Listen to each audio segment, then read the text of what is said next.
Welcome to teacher self learning and training programme. आज का session बड़ा ही इंटरेस्टिंग होने वाला है क्योंकि आज जो मैंने टॉपिक लिया है वो है स्टिक। जी हाँ, आपकी छड़ी। कुछ टीचर्स का मानना है कि आज जो हमें फिजिकल पनिशमेंट जो है हम बच्चे को नहीं दे सकते, हम छड़ी का इस्तेमाल नहीं कर सकते, स्टिक का इस्तेमाल नहीं कर सकते।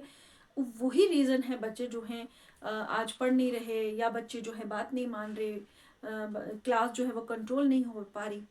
लेकिन कुछ टीचर्स ये भी मानते हैं कि नहीं, हमें इस तरह की किसी भी चीज़ की ज़रूरत नहीं है, हम इसके बगैर भी अपना काम चला सकते हैं। लेकिन ज़्यादातर मैं ये देखती हूँ कि कई बार सोशल मीडिया पे भी मैंने ये चीज़ चेक की है कि ज़्यादा जो टीचर्स हैं वो यही कहते हैं कि हमें हमारी जो स्टिक है उसको उठाने का दोबारा से हमें वो राइट दे दिया जाए।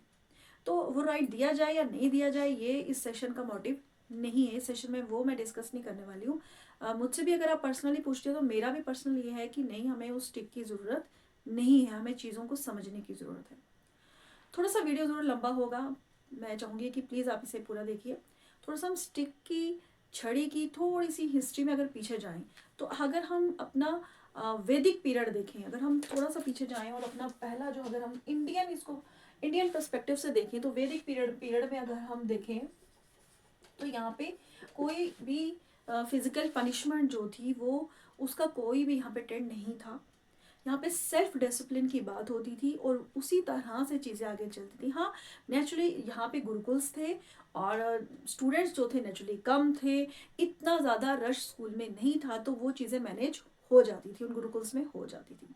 उसके बाद थोड़ा सा हम हिस्ट्री में और थोड़ा सा हम अगर आगे आए, तो मेडिवल पीरियड की अगर हम बात करें, तो यहाँ पे ज़रूर स्ट्रिक का इस्तेमाल होता था, छड़ी का इस्तेमाल होता था, लेकिन वो भी एज, आप कह सकते हैं, एक एक्सटेंडेड हैंड, एक बड़ा हुआ हाथ जो है उस लिहाज से होता था, ना कि इस तरह से कि पनिशमेंट जो है वो दी जाए।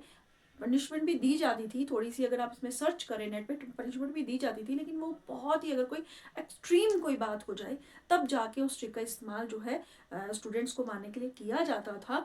लेकिन वो जो स्टिक थी वो अल्टीमेटली यही थी कि एक तरह का कंट्रोल। उसके बाद हम चलते हैं थोड़ा सा मॉडर्न पीरियड की तरफ। अगर हम मॉडर्न पीरियड की बात करें, तो थोड़ा सा मैं जल्दी रिवाइज कर रही हूँ। मॉडर्न पीरियड की बात करें तो हाँ, इस यहाँ पे भी थोड़ी सी जो स्टिक की जो स्टोरी है वो चलती रही, और पनिशमेंट की बात जो है वो आई।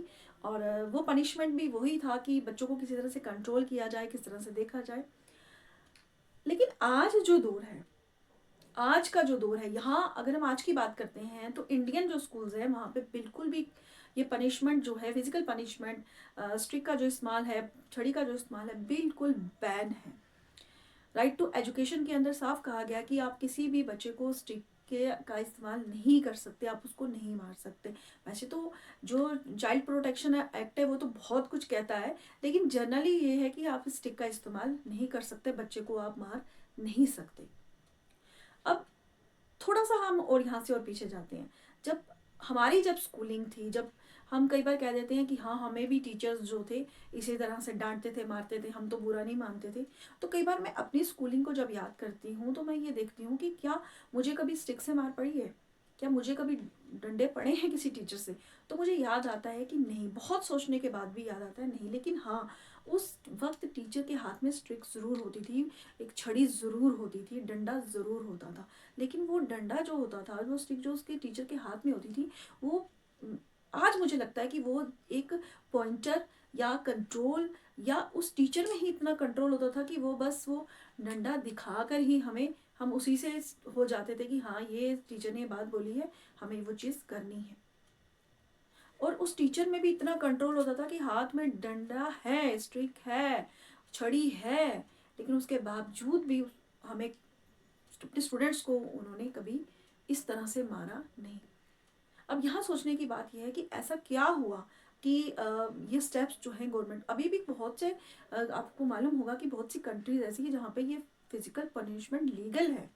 अगर आप नेट पे सर्च करें तो यूएसए की बहुत सी ऐसे स्टेट्स हैं जहाँ पे ये लीगल है, वहाँ पे आप यूज़ कर सकते हैं। लेकिन इंडिया में बिल्कुल बैन हो गया। क्यों हुआ? क्योंकि इसका रीज़न ये था कि धीरे धीरे जो टीचर्स थे उनका भी पेशेंस जो था वो ख़त्म हो गया। वो उस जो स्टिक जिसको एज ए पॉइंटर यूज़ करना था, एक्सटेंड हैंड की तरह यूज़ करना था, एक कंट्रोलर की तरह यूज़ करना था, उसने कहीं ना कहीं उसका मिस यूज़ करना शुरू कर दिया, जिसकी वजह से अब गवर्नमेंट्स जो है वो चेंज होती रही, पॉलिसीज़ बनती रही और ये टोटली बैन हो गया।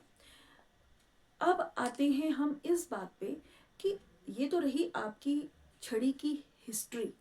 अब आते हैं आज के दौर में कि आज का जो दौर है, आज की जो क्लासेस हैं, अब बैन तो हो गई, अब हम ये देखते हैं कि हमें एक्चुअल में इसकी ज़रूरत जो है एक्चुअल में हमें कब फील होती है कि हमें बच्चे को मारना है, हम कब उस लेवल तक चले जाते हैं। उसमें थोड़ा सा हम ये देखिए, अगर आप क्लास में अगर आप देखें तो दो ही कंडीशंस आती हैं आपकी क्लास में। देखिए फर्स्ट जो आपकी कंडीशन है वो ये है, या तो बच्चे लर्न नहीं कर रहे, या बच्चे अंडरस्टैंड नहीं कर रहे, उसको कोई चीज़ समझ नहीं आ रही, या वो टेस्ट क्लियर नहीं कर रहे, वो जो आपने टेस्ट दिए वो याद करके नहीं आ रहे, वो क्वेश्चंस पढ़ के नहीं आ रहे, या उनको चीज़ें याद नहीं रह रही।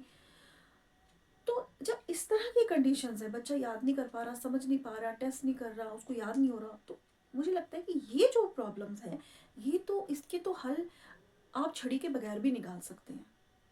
आप वो रीजंस देखिए कि उसको क्यों समझ नहीं आ रही, कहीं कोई कमी तो नहीं है उसमें, कहीं कोई उसको कहीं ना कहीं वो गैप तो नहीं रह गया है। क्योंकि आपको मालूम है 21 जो डिसेबिलिटीज़ हैं उनमें लर्निंग डिसेबिलिटी को भी रखा गया है। ये चीज़ टीचर को पता होनी चाहिए। तो अगर लर्निंग डिसेबिलिटी को माना गया है तो नेचुरली वो जो बच्चा है उसकी अपनी जो स्ट्रेंथ और वीकनेसेस है उसको भी हमें ध्यान में रखना होगा, उसको भी देखना होगा कि वो कितनी चीज़ों को समझ रहा है।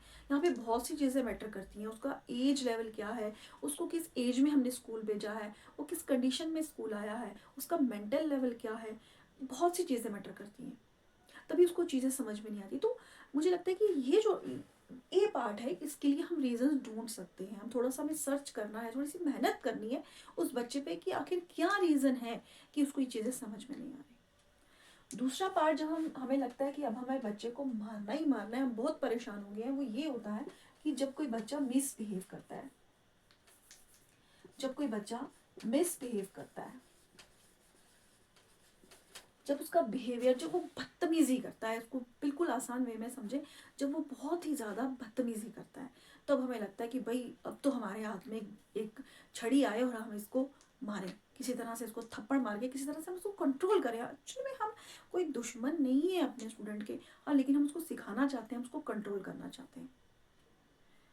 एक चीज़ यहाँ पे इम्पोर्टेंट है, बच्चा शैतान है या बच्चा बदतमीज़ है, उस वक्त हमें पहले ये सिचुएशन को भी समझना होगा। क्योंकि बच्चे अक्सर छोटी मोटी शैतानियाँ क्लास में करते हैं, तो उस वक्त हम उनको समझा सकते हैं कि भाई ऐसी शैतानी ना कोई कर दें कि दूसरे बच्चे को कोई नुकसान आ जाए।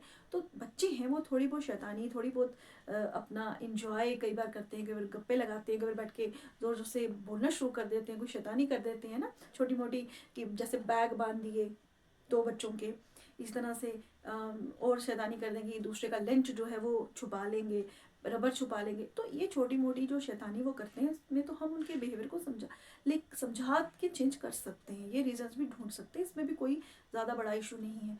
लेकिन जब बच्चा बदतमीज़ होता है, जब बच्चा बिल्कुल ही एक्सट्रीम कंडीशन में चला जाता है, वो सुनता ही नहीं है बात, उस वक्त हमें प्रॉब्लम होती है। उस वक्त हमें लगता है कि बस एक हमारे हाथ में एक छड़ी हो और हम इसे कंट्रोल कर लें किसी तरह से। एक्चुअली हमारा मोटिव कंट्रोल करना ही होता है, हम कोई उसको नुकसान नहीं पहुंचाना चाहते, उसको सीधा करना चाहते हैं आसान भाषा में, कि किसी तरह से हम इसको सीधा कर दें, भाई हम टीचर हैं, हम कुछ भी कर सकते हैं।